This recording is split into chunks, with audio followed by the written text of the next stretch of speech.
I didn't. Let's run it back.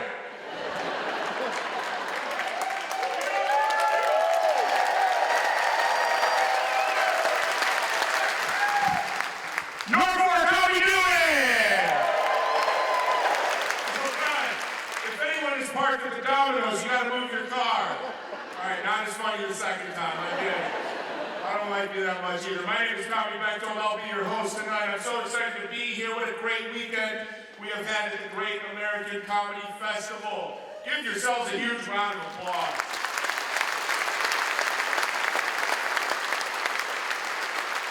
Now, by round of applause, are there any parents in the audience tonight?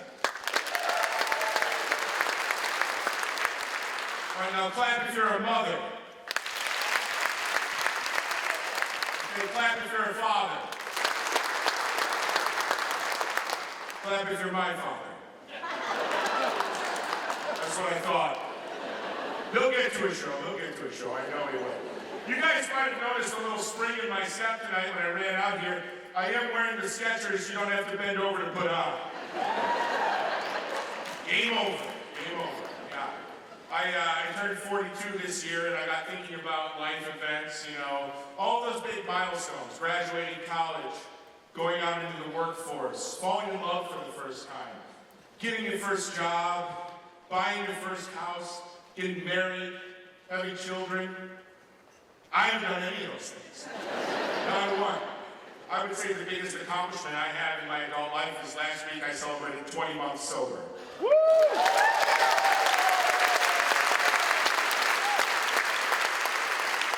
You don't have to clap, it was court ordered, but I'm in there. I'm in there. But, you know, sobriety is a wild thing. It's a wild thing to experience. I'm so much more emotionally regulated, but I also find myself having real emotions at things that provoke that. And something that has been getting me very emotional lately are these inspirational memes that I see on Facebook. And I want to tell you guys about one I saw the other day. It was a picture of a father with his son on his shoulders.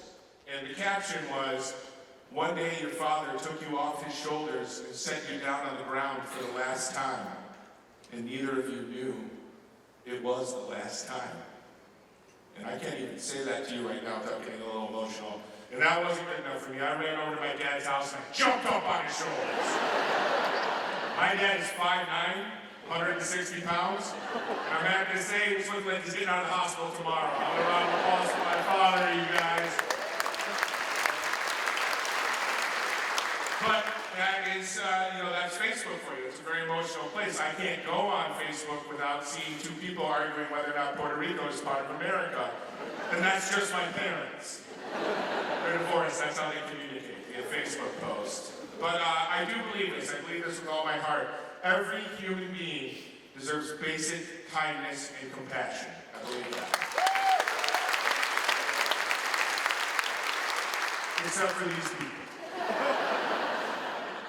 If you're playing lands and you stand up and you try to rush out of the plane before it's your turn, you gotta spend the rest of your life in prison.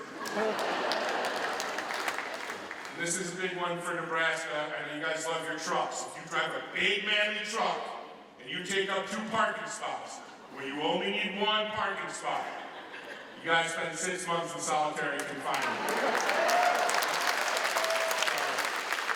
I'm sorry. Third one, if you're at the grocery store and you check out, and on your way out, you plane your shopping cart at the exit, and you pull your receipt out, and you scan it for mistakes, you gotta go to Alameda or Alcatraz. Fourth one, this is a big one for me. If we're in line at Starbucks, and there's a long line, and instead of thinking about what you want to order, you're scrolling on your phone, and when it's your turn to order, you don't know what you want. You gotta lose a finger for every minute of my time on this. And last one, if your job is influencer, firing squad. Why do all influencers sound the same? They all sound like they have the same traumatic brain injury. Get ready with me to go to the world-famous Butterscotch Museum in Astoria, Queens. When I walked in, I was hit by the scent of fresh butterscotch. The butterscotch tasted amazing.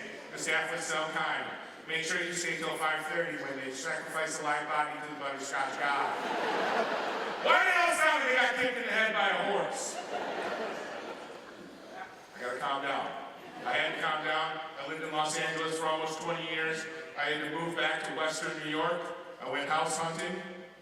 Then I went apartment hunting. And I was just looking for a couch. Finally, I had to get brave, so I decided to move in with my mother. And we're building a nice life together, you guys. All right? Dinner at 4.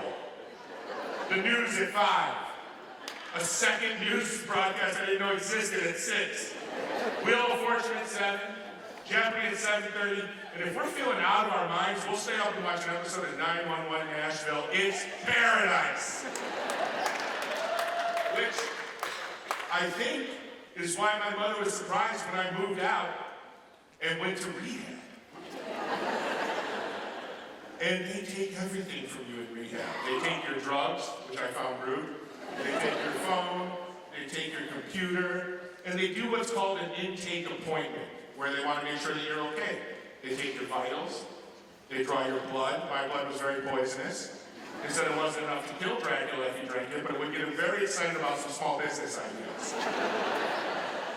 And the last thing they do is they check your weight. And I wanted to get a really accurate weight, so I stripped down to my boxers, and I got up on the scale, and the nurse, a very nice man named Bob, I think he could tell I was nervous, so he said, "Tommy, what's your drug of choice?" And I was feeling vulnerable, I was in rehab, so I was honest with him. I said, "Well, Bob, it was cocaine." And he looked at me, and then he looked at the number on the scale, and then he looked back at me, and he went, "No! Cocaine? I don't think you did it right." Bob, I'm in rehab. I think I did a little too right.